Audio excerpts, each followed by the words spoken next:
And to look at what it all means for Britain's banks, I'm joined by Dr. Anna Armstrong. She's chairman of Distinction Asset Management and managing partner of Armstrong Investment Managers. Hi. Hello.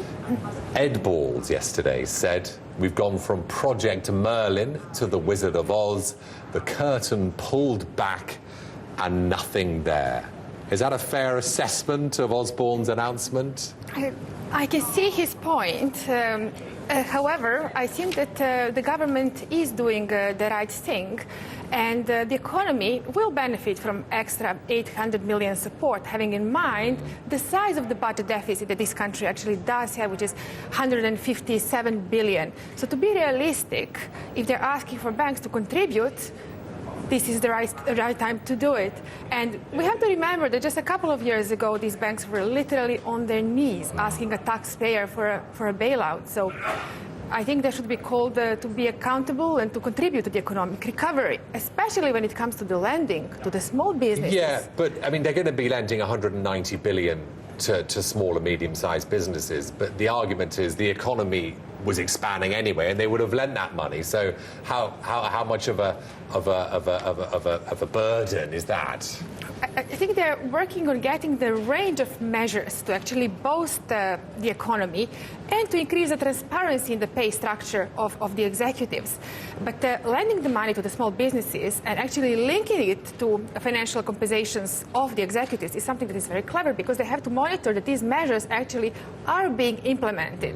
Because what this country actually can do when it comes to engineering goods, clearly we can't compete here with Germany. However, if government puts enough effort to build the financial center, global center of excellence for financial products and innovation, and outsource it actually to emerging markets, because they don't only need finished products, they also need financial services, which are quite developed in those parts of the world. Really, this country, especially London, can emerge as a global center of financial excellence. Isn't it going to create a two-tier system, as we were saying, RBS, Lloyds? We're going to have bankers pay less bonuses, hence talent is going to migrate from those types of banks to the banks where bonuses are higher.